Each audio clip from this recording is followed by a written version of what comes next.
We're back with another Trump rally speech from the man who says he's changed and wants to speak to unity, as his MAGA followers have been trying to now blame the left for inciting political violence because Trump would never use incendiary rhetoric, of course. Well, let's see how well that narrative holds up now that Trump is back on the campaign trail. From the moment we take back the White House from crooked Joe Biden and Kamala, I call her Laughing Kamala.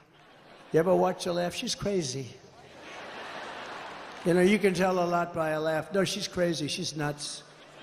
She's not as crazy as Nancy Pelosi. So yeah, he's unifying by getting right back to the insults. He's calling Joe Biden crooked, Kamala crazy, taking shots at Nancy Pelosi. He can't help himself but to be himself. And it kind of shoots down the narrative that MAGA has been trying to paint this last week, that Uno reverse card. It's actually the Democrats who turn up the political violence with their rhetoric, not the guy calling the president crooked, Democrats criminals, or has mocked all forms of political violence that happens to Democrats. Could never be him. In fact, I'm not talking about lots of other industries. I'm talking about the auto industry because it's such a big industry.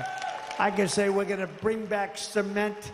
We're going to bring back all sorts. I'm just talking very simple. It's so simple. It's going to happen so fast. You're going to be at a level as though you were from 30, 40 years ago. You're going to manufacture cars again at a level that you haven't seen in many, many decades.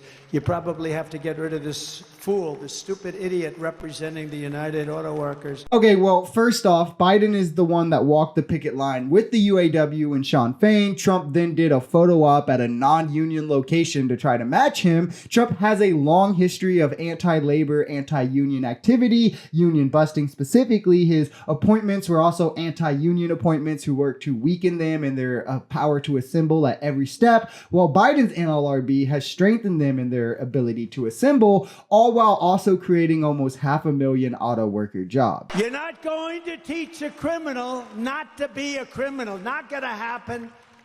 And you don't have the time, you don't have the energy because you have to do other things. That is why as soon as I take the oath of office, we will begin the largest deportation operation in the history of our country, even larger than that of President Dwight D. Eisenhower many years ago. He was a big deportation person. The irony here is pretty funny with him being a literal criminal who just continues to do illegal things and get more indictments. But for him, of course, it's not that he's actually a criminal who isn't able to be taught how to stop doing crime. It's the master conspiracy to bring him down. Of course, that's completely real, right? If deporting criminals was something we're doing, Trump should probably be first in line. And immigrants, documented and undocumented, commit far less crimes than US-born citizens, so maybe he's looking in the wrong place. I wonder why he would just want to deport brown people. It couldn't be racism. Couldn't be that. Not to mention what it would do to our economy if he actually did stick to mass deportation. You know, we talk about Biden like he's a feeble old guy, and he is.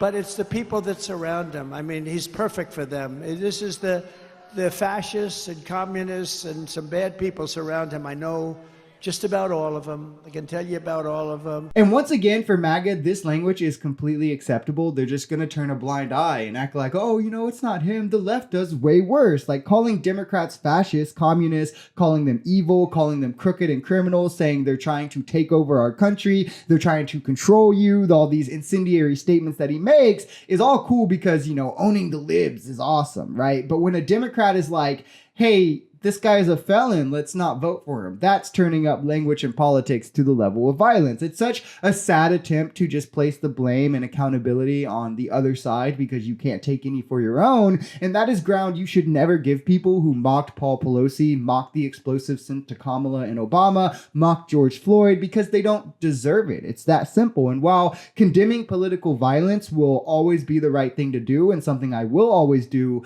Trump himself deserves none of your sympathy.